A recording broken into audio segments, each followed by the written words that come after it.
பிரைஸ்தலாம். நம்முடைய பிதாவாகிய தேவனாலும் கர்த்தராகிய இயேசு கிறிஸ்துவினால் உங்களுக்கு கிருபையும் சமாதானம் பெறுகிறார்.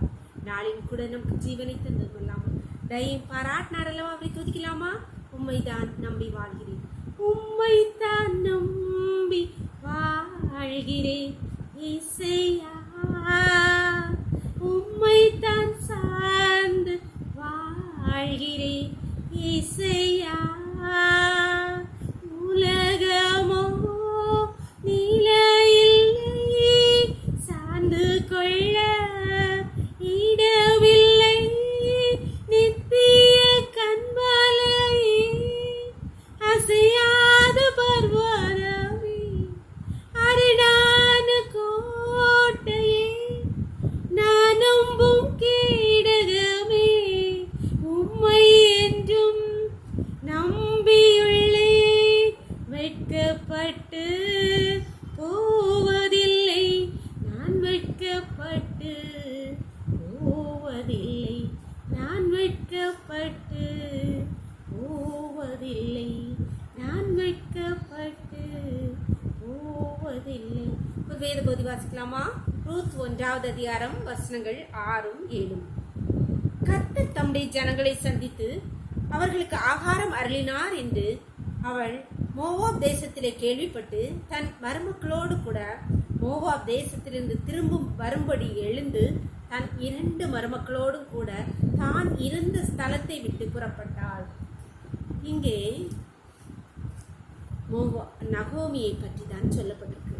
நகோமியும் அவருடைய கணவனார் 2 பிள்ளைகளும் பெத்லேஹேமை விட்டு அங்கு பஞ்சம் வந்த போது அந்த தேசத்தை விட்டு மோவாப் தேசத்துக்கு போய் அங்கே சந்திருக்கலாம். அங்கே அவள் எல்லாவற்றையும் இழந்து தனி மரமாகிறாள். கணவனை இழக்கிறாள், பிள்ளைகளை இழக்கிறாள். இப்பொழுது அவள் எடுத்த தீர்மானம் தான் மிகவும் முக்கியமானது. அந்த தேசத்தை விட்டு புறப்பட வேண்டும் என்று எழும்புகிறாள். அன்பானவர்களே, நாம் இப்படி ஒரு சூழ்நிலையில் இருந்தால் நம்முடைய நிலைமை என்ன? நாம் என்ன செய்வோம்? நம்மை போல ஒருத்தருக்கும்போது எல்லாமே போச்சு, கணவன் போயாச்சு, பிள்ளைகளும் போயாச்சு, வாழ்க்கையை மொத்தமே 0 ஆயிட்டு. இனி நான் அங்கே போய் என்னத்தை செய்ய போகிறேன்? இங்கே இருந்து நம்முடைய வாழ்க்கையை முடித்து கொள்வோம் என்று நினைப்போம். நம்முடைய வாழ்க்கையில் அநேக இடங்களிலே நாம் இந்த தவறை எல்லாமே போச்சு, இனி என்ன இருக்கு?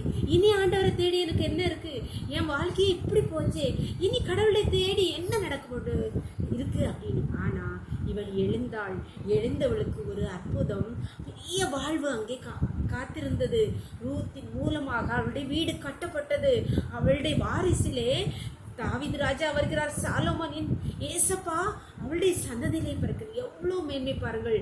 அவள் மோவாபை விட்டு புறப்படும்படி எழுந்த போது கர்த்தர் அவள் வாழ்வை அதிசயமாய் நினைத்து பார்த்திருக்கவே மாட்டாள். இப்படி என் வாழ்வு கட்டப்படும் என்று அப்பேற்பட்ட உன்னதமான ஆசீர்வாதமான வாழ்வை அவளுக்கு அருளினான். பானவர்களே, நம்ம எந்த இடத்துல இருக்கிறோமோ, எந்த சூழல், எந்த பாவ காரியங்கள் இருக்குமோ எல்லாம் போச்சே அப்படின்னு கவலைப்படாம இன்னும் நமக்கு ஒரு வாழ்வு இருக்கிறது. எழுந்து கர்த்தரிடத்தில் வருவோமா? ஜெபம் பண்ணலாமா?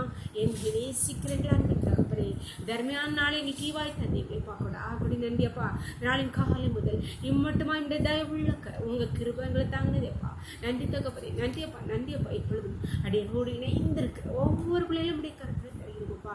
தங்களுடைய வாழ்க்கையிலே சகலத்தையும் இழந்து தவித்து தனி மர்மாய் நிற்கிற எல்லாவற்றையும் வந்து எல்லா ஆசீர்வாதங்களும் இழந்து கஷ்டத்திலும் பாடுகளின் மத்தியில் இருக்கிறவர்கள் ஆண்டவரே, தங்கள் அன்று பொல்லாத வேண்ட எந்த இடத்துல இருக்கக்கூடாதோ, எங்கே போகக்கூடாதோ அந்த இடத்தை விட்டு உம்மண்டே திரும்பணும்னு நினைத்து தங்கள் இருதயத்தில் யோசிக்கிற, உம்மண்டே வரணும்னு ஆசைப்படுகிற ஒவ்வொரு பிள்ளைகளுடைய வாழ்க்கை நீ கட்டுவீராக கர்த்தாவே. அவர்கள் நினைத்து பார்க்க முடியாத விதத்திலே அவர்கள் வாழ்க்கை கட்டி எழுப்ப முடியாது.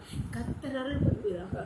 உடைய கருத்தில் ஒவ்வொருவரை தான் தினங்களை மூடி மறைச்சுக்கோங்கப்பா. சகல துதியும் கனமும் வல்லமை பலனும் ஞானம் எங்கள் தேவாதி தேவன் ஒருவருக்கே செல்கின்றோம். இயேசுவின் மூல ஜெபங்கள் நல்ல தந்தையே, ஆமென். God bless you. கர்த்தர் உங்களை ஆசீர்வதிப்பாராக. ஆமென்.